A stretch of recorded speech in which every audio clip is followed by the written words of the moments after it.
Half yearly 2025 कहने के लिए सिर्फ एक एग्जाम नहीं है। बहुत सारे सवाल मन में ऐसे उलझाए हुए हैं कि लगता है कि बहुत कुछ पढ़ने के बाद अंदर से खाली खाली सा फील हो रहा है। सर हमने मेहनत बहुत करी थी, बट रिजल्ट, एक्सपेक्टेशन, वो सब कुछ धरा का धरा रह गया है। क्या हम खुद पर सेल्फ डाउट करें कि हमने इतनी मेहनत की थी, लेकिन हाफ ईयरली का जो पेपर आया है, भले ही रिजल्ट अभी कुछ भी हो मुझे पता नहीं है, लेकिन जब पेपर को मैंने दिया तो मुझे यकीनन ये एहसास हो गया कि मेरी पढ़ाई अभी भी अधूरी ही है। एक तो हाफ ईयरली का पेपर हाफ सब्जेक्ट का ही होता है, उसके बावजूद भी अगर हम हाफ सब्जेक्ट में ही ऐसी परफॉर्मेंस करेंगे तो क्या हम बोर्ड में अच्छे स्कोर कर पाएंगे? क्या हमारा जो सपना है, जो हमारा टारगेट है, फोड़ना है, सीबीएसई में अच्छे रिजल्ट्स लाने हैं, जो प्रेशराइज्ड माइंड है, पेरेंट्स के सपने हैं, दोस्तों के वो जो मुझ पर भरोसा है, मुझे खुद पर जो क्वेश्चंस हैं, मेरे जो आंसर्स मेरे दिल से निकल रहे हैं कि नहीं मुझे करना है किसी भी कीमत पर, अपने पेरेंट्स को प्राउड फील कराना है, मुझे उन सभी लोगों को जवाब देना है, क्या हम कर पाएंगे? क्योंकि पहले ही फेज के एग्जाम में यानी इस 3 घंटे के पेपर ने हमें यकीनन हमारे अंदर से सोचने पर मजबूर कर दिया है। तो बेटा मैं आज तुम्हें तुम्हारी पहचान से मिलाने आया हूं कि हाफ ईयरली का मार्क्स तुम्हारे लिए कितना मैटर करता है। क्या यह सच में उतना मैटर करता है जितना हम सोच रहे हैं, या फिर इसका कुछ मतलब ही नहीं है? इन सभी चीजों पर बात करते हैं। तो सबसे पहले तुम्हारे दिल के अंदर जितने भी सवाल होंगे ना, इस कमेंट बॉक्स में लिख देना। देखते हैं कि आज के ये टॉपिक्स तुम्हारे मन से उन सारे सवालों का सॉल्यूशन कर पाता है कि नहीं। चलिए सबसे पहले इस हाफ ईयरली को हम अगर बाइफरकेट करें तो 2 पार्ट में बाइफरकेट करते हैं। मान लेता हूं एक ए नाम का बच्चा है जिसका पेपर बहुत सुंदर गया है, किसी कारणवश से उसने क्या किया है, बहुत अच्छा पेपर लिख करके आया है, उसके स्कोर उसको लगता है कि आराम से मेरे 90 to 95% आ जाएंगे। वहीं दूसरी तरफ बच्चा जो है उसी वही जो टॉपर की कैटेगरी में है, उसको लगता है कि मेरे अंदर थोड़ी बहुत कमी है, एक तो आंसर प्रेजेंटेशन की और एक है टाइम मैनेजमेंट की, क्योंकि 3 घंटे का पेपर बैठ करके लिखना और इतने बड़े बड़े सवालों को सॉल्व करना, चाहे मैथ्स की बात कर ले, एसएसटी की बात कर ले, साइंस की बात कर ले, इतने बड़े बड़े आंसर्स को लिखना क्या हम 3 घंटे में लिख पाएंगे? तो उसके अंदर थोड़ी बहुत कमी है बेटा आंसर प्रेजेंटेशन और टाइम मैनेजमेंट की, बट उसको लगता है कि हम कर लेंगे, समय के हिसाब से कर लेंगे। वहीं दूसरी तरफ मोर देन 90% बच्चा बी कैटेगरी में खड़ा है, उसको लगता है कि मैंने अप्रैल मंथ से स्टार्ट की थी, उसके पहले 9th में ही मैंने बुक ले ली थी कि इस नजर से सोचूंगा कि चाहे कुछ भी हो जाए 10th को तो मुझे फोड़ना है, अच्छे रिजल्ट्स लाने हैं, क्योंकि मुझे सबको दिखाना है। अंदर से वो फील आ जाती है। तुम्हारी गलती नहीं है बेटा, मैं भी जब क्लास 10th में था मुझे भी ऐसा ही लगता था कि चाहे कुछ भी हो जाए, पहला बोर्ड है और इसको इस तरीके से फोड़ेंगे कि कम से कम आसपास के लोग तो समझ जाएं कि मेरे अंदर भी क्वालिटी है, मैं भी बहुत बड़े लेवल तक जा सकता हूं और स्पेशली अपने पेरेंट्स के सपनों को पूरा कर सकता हूं। वो जिद, वो जुनून, वो डेडिकेशन हमारे अंदर आ जाता है। तुम्हारे अंदर भी आया था, जोश था, नया पहला बोर्ड है, फोड़ेंगे इस बार। लेकिन क्या हुआ सर, अप्रैल मंथ बीता, मई मंथ बीता, हमने पूरा जोर लगा दिया, लेकिन उसके बाद आता है यूनिट एग्जाम। सर वो तो अच्छा गया था क्योंकि 20-20 नंबर के पेपर थे, 1-2 चैप्टर के आते थे, लेकिन बात अब फंस करके सामने आ रही है कि हमने 3 घंटे पेपर में 7 चैप्टर, अगर मैथ की बात करें 8 चैप्टर जो आ रहे हैं, उसमें भी हम 100% एफर्ट नहीं डाल पाए। सर हमको सब कुछ आता है, पेपर हम देख रहे हैं तो सब कुछ समझ में आ रहा है, सॉल्यूशंस घर पे कर रहे हैं तो सब कुछ आ रहा है, लेकिन जब हमने पेपर में बैठा और पेपर को सॉल्व करने लगे तो ऐसा लगा था हमें कुछ आता ही नहीं है। क्या हमारे अंदर सच में सब कुछ ऐसा है कि हम पढ़ते तो हैं लेकिन भूलते जा रहे हैं? क्या यही चीज हमें बोर्ड में भी होगी? तो इसका आंसर है नहीं। क्या मेरा, तुम्हारे मन में आ रहा है क्या मेरा अगर परसेंटेज 50 to 60% के अराउंड में है तो क्या बोर्ड में भी इतना रहेगा? आंसर है नहीं। क्या तुम्हें लगता है कि तुम्हारा पेपर खराब गया है, तुम पेपर में इस बार खराब करके आए, तुम्हें आंसर नहीं समझ में आ रहे थे, तुमने सब कुछ पढ़ा था, इसी तरीके से बोर्ड में भी तुम करोगे? तो आंसर है नहीं। एक बच्चा जो एवरेज कैटेगरी में खड़ा है, जिसके परसेंटेज उसको लग रहा है कि इस बार हाफ ईयरली में मुश्किल से 50-60% या 70% बन रहे हैं, क्या वो बोर्ड को फोड़ सकता है? तो आंसर है यस, तुम फोड़ सकता है बेटा, 100/100 ला सकता है, क्योंकि अभी भी टाइम है। लेकिन बस थोड़ा सा ना तुझे अपना नजरिया बदलना पड़ेगा, तुझे थोड़ा सा अपना डायरेक्शन चेंज करना पड़ेगा, तुझे एक कमिटमेंट करनी पड़ेगी, तुझे एक जिद बनाना पड़ेगा बेटा। देख बच्चा, यूट्यूब की दुनिया है, सोशल मीडिया की दुनिया है, तो जब एक एक टॉपिक भी लिखेगा ना तो उसके 1000 वीडियो आ जाएंगे, सबके सब यही बोलेंगे कि हाफ ईयरली का मार्क्स मैटर करता है, ये तेरी जिंदगी का सबसे पहला कदम है, यहां मार्क्स नहीं कर पाया तो तू हाफ ईयरली में प्री बोर्ड में कैसे करेगा, प्री बोर्ड में नहीं कर पाया तो बोर्ड में कैसे करेगा, सब कुछ बर्बाद है, इसलिए अभी लग जा, हाफ ईयरली का मार्क्स मैटर करता है, फलाना एंड ऑन क्या क्या पता नहीं, ये तुझे हर जगह मिलेगा बेटा। लेकिन सच्चाई ये है, सारे टीचर्स भी इस फेज से होकर के गुजरे हैं। इवन मैं अपनी बात भी बताऊं बेटा, तो मेरे भी हाफ ईयरली में मार्क्स कम नहीं, मतलब अच्छे आए ही नहीं थे। सच्चाई है बेटा, सबके साथ होता है, क्योंकि पहला फेज है ये। 90% बच्चा इस सेकंड कैटेगरी में खड़ा होता है, और तुम भी खड़ा है बेटा इस सेकंड कैटेगरी में।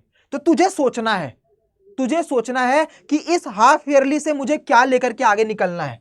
मुझे लेकर के चलना है बेटा क्या नाम है, स्ट्रेस, यानी इस हाफ ईयरली से मैं स्ट्रेस लेकर के आगे बढ़ूं कि इस रास्ते से मैं एक नया पाथ ढूंढ लूं, ताकि मेरी जो प्रेजेंटेशन हो, मेरी जो मेहनत हो, वो 1-2 टाइम नहीं, कम से कम 10 गुनी बढ़ जाए।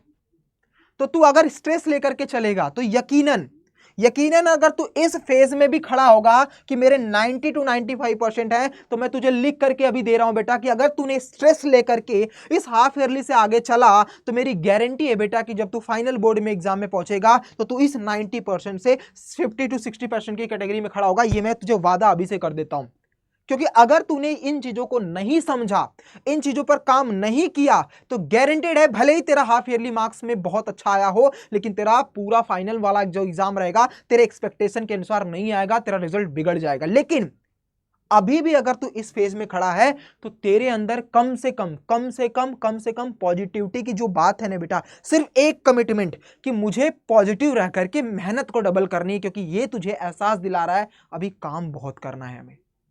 लग जा मेरे रॉकस्टार। अब धीरे धीरे फेस्टिवल सीजन आ रहे हैं, स्कूल बंद होंगे, कभी कभी स्कूल चलेंगे, नहीं जाना है स्कूल, कोई बात नहीं है, जब तक गया, अटेंडेंस ऑलमोस्ट हो चुकी है, वीक में 1-2 दिन जाएंगे, स्कूल में क्या चल रहा है उसके बारे में, बाकी घर पे बैठ बेटा 10 घंटे सेल्फ स्टडी कर, देख कैसे तेरा रिजल्ट नहीं बताता, अब बताता हूं तुझे कि क्या करना है, किस तरीके से प्रेजेंटेशन करना है। एक चीज याद रखना कि तू इस कैटेगरी में खड़ा है ना, तेरे सब कुछ बर्बाद है, ना तेरा पेपर अच्छा हुआ है, ना तेरा 60% रिजल्ट आ सकता है, 60-70 के अराउंड में तू रुक जाएगा, तेरा आंसर राइटिंग प्रेजेंटेशन तुझे नहीं पता, टाइम मैनेजमेंट। कुछ बच्चों ने मुझे मैसेज किया है, क्या किया है कि सर पेपर तो सब कुछ आ रहा था, लेकिन 15 नंबर 20 नंबर के क्वेश्चन छूट गए, सर बहुत पछतावा आ रहा है, क्या बोर्ड में भी ऐसा होगा? नहीं बेटा, बस तुझे थोड़ी सी चीजें बदलनी होगी, पेपर को सॉल्व करने के तरीकों में बदलाव करना पड़ेगा। कैसे? सब कुछ बताऊंगा बेटा, आजा सुन ध्यान से। बस एक कमिटमेंट तुझे लेकर के चलनी है, इस एग्जाम से अगर तूने स्ट्रेस लेकर के आगे बढ़ा तो ये तेरे बोर्ड को पूरी तरीके से बर्बाद करेगा, और पूरे साल आने वाले जितने भी 3-4-5 महीने बचे हैं ना, उसमें तेरे मन में बस इतना आएगा, मेरे परसेंटेज कितने होंगे, मेरा पेपर कैसा आएगा, और तब तेरे अंदर निकल करके आएगा सेल्फ डाउट, जो दुनिया का सबसे बड़ा दुश्मन है बेटा। अगर तेरे अंदर सेल्फ डाउट आ गया तो शायद भगवान ब्रह्मा जी या मां सरस्वती जी भी अगर आ गई ना बेटा, तो भी तू अच्छा रिजल्ट नहीं ला सकता। इसीलिए इस स्ट्रेस को खत्म करना है। तेरे अंदर स्ट्रेस है, अच्छी बात है, लेकिन इसको पॉजिटिविटी में ले, अपने आप को मोटिवेट कर। कैसे मोटिवेट करेगा? जब तुझे लग रहा है कि तेरा अच्छा रिजल्ट नहीं आ रहा है, जब तुझे लग रहा है तू भूल रहा है, कोई बात नहीं बेटा, बैठ जा पढ़ने के लिए। 1 दिन 2 दिन 10 दिन 20 दिन 1 महीने उस क्वेश्चन पर नहीं आएगा, 1 महीने के 1 दिन के बाद तो तू उस क्वेश्चन को सॉल्व कर पाएगा। लग जाना बेटा, जिस चीज से तुझे प्रॉब्लम आ रही है उसी पर बैठ जा। तुझे भूख लग रही है तू खाना छोड़ दे, तुझे नींद लग रही है तू सोना छोड़ दे बेटा, मिर्च खा। जब मैं पढ़ता था ना बेटा, तुझे यकीनन बताता हूँ, क्लास 10th है और हम तो गांव में रहने वाले बच्चे थे, तो क्या होता था, ठंडी के समय में जल्दी लोग सो जाते हैं, मतलब 7 बजे तक ऑलमोस्ट सब सो जाते हैं। अब रात तक पढ़ाई कैसे हो? सुबह लोग आराम से 7 क्योंकि सूर्य मतलब भगवान सूर्य उदय ही नहीं होता था, तो लोग सुबह 6 बजे 6:30 बजे उठ रहे होते हैं। बस आती थी 7 साढ़े 7 8 बजे तक, क्योंकि स्कूल थोड़ा सा आगे चला जाता है, फिर उसके बाद वहां पर लेकर के जाना आना, तो इस तरीके से सब सोते ही रहते थे। मैं क्या करता है पता है बेटा, मैं क्या करता था? मैं करता था बच्चा कि अगर मुझे ठंड लग रही हो, ठंडी का समय, अगर मैं बिस्तर में रहूंगा तो पक्का नींद आएगी, तो बिना मतलब सिंपल सा एक, ठंड में बता रहा हूं, ठंड में सच्चाई बता रहा हूं बेटा, एक टी शर्ट या एक फुल शर्ट पहन करके बाहर बैठ करके पढ़ता था। इसलिए बाहर मतलब बेड से उतर करके बाहर एक चेयर टेबल पर, इसलिए कि ताकि मुझे ठंड लगे, जब ठंड लगेगी तो मुझे नींद नहीं आएगी बेटा, और जब नींद नहीं आएगी तो तू पढ़ाई कर सकता है। गर्मियों के समय में कूलर के सामने अगर तू बैठ करके पढ़ेगा तो तुझे कूलर या एसी के सामने तुझे नींद आएगी। बंद कर दे कूलर एसी, तुझे जब गर्मी लगेगी बेटा तब तेरी नींद भगेगी, और नींद भगेगी तू पढ़ाई कर सकेगा। तो जिस चीज से प्रॉब्लम है उस चीज को दूर कर, ना कि बेटा पढ़ाई को। समझ में आ गई बात? तो आज से तुझे कैसे प्रिपेयर करना है उसके बारे में मैं तुझे बताता हूं, और गारंटी बोलता हूं बेटा, अगर इतना फॉलो कर लिया ना तो तेरे रिजल्ट्स बदल जाएंगे। चाहे तू 50-60 पर भी स्टैंड कर रहा है ना, तू 100 में 100 लेकर के आएगा। बस भरोसा रख, कमिटमेंट दिखा, जिद दिखा, और अपने अंदर वो आग पैदा कर कि चाहे कुछ भी हो जाए इस बार से अब से लग जाएंगे। सबसे पहले क्या करना पड़ेगा, सिलेबस कंप्लीट करना पड़ेगा दिवाली से पहले। टारगेट रख बेटा, एक बार एटलीस्ट तुझे सिलेबस कंप्लीट करना है। अगर कंप्लीट हो गया है तो एक बार रिवाइज कर ले दिवाली से पहले, और नहीं कंप्लीट है तो हम लोग क्लास 10 बाई अड्डा 247 पर आज से ही दिवाली के इससे पहले सारे जितने भी हाफ ईयरली के कंप्लीट हो चुके थे बचे हुए, जैसे मैं मैथ्स की बात करूं बेटा, तो हम क्लास 10 बाई अड्डा 247 चैनल पर आपको स्टार्ट कर चुके हैं। लगातार पूरे सिलेबस को खत्म कर रहे हैं, मैथ्स के भी, एसएसटी के भी, हिंदी के, जो भी आपके सिलेबस बचे सब कुछ हम फिनिश करने वाले हैं बेटा। तो सिलेबस किसी एक प्लेटफॉर्म को, सब जगह नहीं बेटा, तू तेरी मर्जी है, तू कहां से करना चाहता है। अगर तुझे हम पर ट्रस्ट है तो आकर के क्लास 10 बाई अड्डा 247 पर एक कमिटमेंट दिखा, वहां पर हम तुझे ओथ दिलाएंगे बेटा, एक शपथ दिलाएंगे कि नहीं तू अगर जुड़ रहा है तो तुझे ये चीज करना पड़ेगा। अगर उस शपथ को तू मेंटेन करना चाहता है तो मेरी क्लास में आ जाइए बेटा। शाम को 7:30 से 8:30 चलती है, 6:30 से 7:30 साइंस चलती है, 7:30 से 8:30 मैथ्स और एसएसटी चला करती है बेटा। किसी दिन मैथ होती है, किसी दिन एसएसटी, अल्टरनेट डे पर आपकी क्लासेस होती है। तो इसको जाकर के सबसे पहले दिवाली से पहले तेरा टारगेट होना चाहिए कि सारे सिलेबस खत्म करना, क्योंकि टाइम बचा नहीं है। दिवाली से पहले मतलब 21 अक्टूबर से पहले पहले सारे सिलेबस, सारे सब्जेक्ट के खत्म होने चाहिए। दूसरा, आज से तुझे प्रैक्टिस डेली करना होगा। स्पेशली अगर तू बात करेगा फिजिक्स का, न्यूमेरिकल्स का और मैथ्स का, तो तुझे बेटा हर दिन कम से कम 10 से 20 सवाल मैथ्स के और फिजिक्स के, न्यूमेरिकल्स दिन में 2-4 भी लगाएगा तो अच्छा। ये दिन में हर दिन लगाना है बेटा, मतलब प्रतिदिन डेली बेसिस पर 10 से 20 सवाल तू अगर प्रैक्टिस कर रहा है, और करना कुछ नहीं है, सिर्फ पीवाईक्यू डाउनलोड कर सीबीएसई के प्लेटफॉर्म से, उससे प्रैक्टिस कर बेटा, और कुछ भी मत कर, सिर्फ पीवाईक्यूज प्रैक्टिस कर। तुझे आरडी आरएस के पीछे नहीं भागना है, तू बस एनसीईआरटी एग्जाम्पलर से पूरा कॉन्सेप्ट पढ़ ले, उसके सारे सवाल लगा ले और पीवाईक्यूज को सॉल्व कर। मैं तुझे दावा करता हूं बेटा कि तेरा प्री बोर्ड भी अच्छा जाएगा, तेरा बोर्ड भी अच्छा जाएगा। यकीन ना हो तो तू करके देख लेना, तेरा प्री बोर्ड भी तू फोड़ करके आएगा। बस पीवाईक्यूज लगा बेटा, जितना लगा सकता है पीवाईक्यू लगा, सैंपल पेपर और जो भी सीबीएसई का है।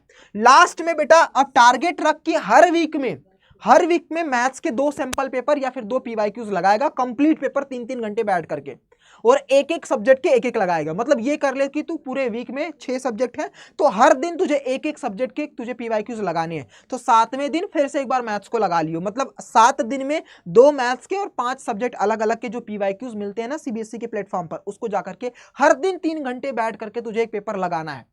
ये अपने आप को मेंटेन कर ले। जिस दिन ऐसा करने लग जाएगा तेरे अंदर एक अलग कॉन्फिडेंट आएगा। अब कुछ बच्चे ऐसे बोलेंगे सर जो चैप्टर हुआ ही नहीं है उसको छोड़ देना बेटा, जो चैप्टर नहीं हुआ उसको छोड़ दे, चैप्टर को कंप्लीट करता रहे साथ में, जब होता जाता है तो उन क्वेश्चनों को भी अटेम्प्ट कर, क्योंकि प्रैक्टिस करना है, कंप्लीट पेपर से ही तेरा रिजल्ट बदलेगा। लास्ट में बेटा this is the most important बच्चा, ये वाला पॉइंट जो तेरे को कम से कम 180 नहीं 360 घुमा करके रख देगा। क्या है? तेरी सेल्फ स्टडी बढ़ानी पड़ेगी बेटा। तू जो टाइम स्कूल में वेस्ट कर रहा है, जो टाइम ऑफलाइन क्लासेस में वेस्ट कर रहा है, या एक ही चैप्टर के बार बार अलग अलग वीडियो देखने में वेस्ट कर रहा है, छोड़ दे बच्चा। एक बार वीडियो देख, उसके बाद मल्टीपल प्रैक्टिस कर सेल्फ स्टडी से। जितना सेल्फ स्टडी करेगा उतना तेरे रिजल्ट्स बदल जाएंगे, वरना बाद में पछताएगा। इस बात की मैं गारंटी 100 नहीं 110%, 150% बोल रहा हूं तुझे। अगर अब भी नहीं सुधरा और अब भी अगर सेल्फ स्टडी नहीं बढ़ाया तो गारंटी बोलता हूं बेटा, जिस फेज में तू अभी खड़ा है ना, जिस सिचुएशन में, उसी सिचुएशन में तू बोर्ड में भी खड़ा मिलेगा। ये मेरा वादा है तुझसे, अगर सेल्फ स्टडी तूने नहीं बढ़ाया तो। समझ में आ गई बात? तो तुझे बस इतना करना है बच्चा, तू बाकी बाहरी चीजें से कट जा, सेल्फ स्टडी कर, पढ़ाई कर, जितना जैसा बोला हूं प्रिपेयर कर, और भूल जा हाफ ईयरली का, क्योंकि हाफ ईयरली के मार्क्स रत्ती भर मैटर नहीं करते। इसके ये जो जर्नी है ना बेटा, ये सबके साथ होती है। 90% से ज्यादा बच्चों के साथ यही होता है कि वो हाफ ईयरली में उनका पेपर सब कुछ बर्बाद हो जाता है। क्योंकि अगर हाफ ईयरली में पेपर बर्बाद नहीं होगा तो तेरे अंदर पढ़ने की भूख पैदा नहीं होगी, वरना तू लाइकली लेने लगेगा, हाँ हाफ ईयरली में उड़ा दिया, बोर्ड भी उड़ा दूंगा। और वही बच्चा जो हाफ ईयरली में टॉप करता है, चांसेस रहता है कि 90% उसका बोर्ड में रिजल्ट बेकार हो जाता है, क्योंकि वो अपने आप पर एटीट्यूड डाल देता है कि मेरा तो हाफियरली अच्छा गया है, मैं तो बोर्ड को फोड़ दूंगा, क्योंकि वो पढ़ाई में कमी कर देता है। तेरे पास तो ऑप्शन है बेटा मेहनत करने के लिए, कर मेहनत। बाकी दिमाग में और कुछ प्रॉब्लम्स आती हैं तो कमेंट बॉक्स में लिख कि मुझे टाइम मैनेजमेंट पे वीडियो बना दो सर। तो जिस बच्चे के ज्यादा कमेंट रहेंगे उस पर अगली वीडियो तुझे मिलने वाली है। तो कमेंट बताना बेटा कि तुझे और क्या प्रॉब्लम्स आ रही हैं, टाइम मैनेजमेंट कैसे करना उस पर वीडियो बना दूं, या फिर आंसर प्रेजेंटेशन कैसा करना है उस पर वीडियो बना दूं, या तेरे दिमाग में और कोई भी सवाल आ रहा है बेटा तो उसको लिख। जिसके जितने ज्यादा होंगे कमेंट में उसके उसी पर अगली वीडियो बना दी जाएगी। फिर उसके अगली वीडियो में तुमसे अगला क्वेश्चन पूछूंगा बेटा। तो इन तीनों में से तू कमेंट में आंसर बताएगा, यानी लिखेगा कि तुझे अगली वीडियो किस पर प्रॉब्लम, कौन सी ऐसी प्रॉब्लम है जो तू फेस कर रहा है बेटा, ठीक है। बाकी तुझे और चीज बता दूं, एक चीज और, अभी हमारा हाल फिलहाल में ही अभ्यास 2.0 बैच चल रहा है। अभ्यास का मतलब होता है प्रैक्टिस, जिसमें हम प्रैक्टिस करवा रहे हैं, सैंपल पेपर करवाएंगे, हम तुझे 1-on-1 भी कनेक्ट करेंगे जूम सेशन पर, जहां पर तुझे 3 घंटे पेपर दे करके सामने मेरे सामने तू पेपर सॉल्व करेगा। उस बैच में सॉल्व करके तेरी कॉपी मंगाएंगे, चेक करेंगे, यानी एग्जाम से पहले तुझे एग्जाम जैसी वाली फीलिंग करवाएंगे और तुझे वेल प्रिपेयर करके फिर हम बोर्ड में भेजेंगे बेटा। तो इसलिए अगर तू चाहता है तो मात्र 800, क्योंकि अभी नवरात्रि चल रही है और नवरात्रि में आपका क्या है बेटा कि 37% का ऑफ चल रहा है, डिस्काउंट। तो अभी फिलहाल जितना जल्दी हो सकता है जा, बस एक कोड याद रखना बेटा, आनंद ANANDK10, आनंद K10 कोड याद रखना। जो भी अभी दिखा देता हूं बेटा, बस जाना, तुझे क्या करना है यूट्यूब पर, गूगल पर जाना है, अड्डा 24/7 टाइप करना है। 24/7 टाइप करते ही सबसे पहले ऑल कोर्सेज में आएगा, ऑल कोर्सेज में स्क्रॉल करके जाएगा बेटा, तो यहाँ पर क्या लिखा है, जैसे एक बार मैं वापस से शुरू कर देता हूँ, देखो बेटा ध्यान से। सबसे पहले तू कहाँ पर आएगा बेटा, सबसे पहले तू आएगा, एक मिनट, यहाँ पर आ जाते हैं। जैसे मान लो तू अड्डा 24/7 पर गया, ठीक है, तो इस पर क्लिक करेगा, इस पर क्लिक करते ही तू यहाँ पर पहुंच जाएगा। यहाँ से ऑल कोर्सेज में जाना, जाने के बाद तू स्क्रॉल करेगा ऊपर, यहाँ पर आएगा स्कूल K12, उसमें आना बेटा क्लास 11 पर।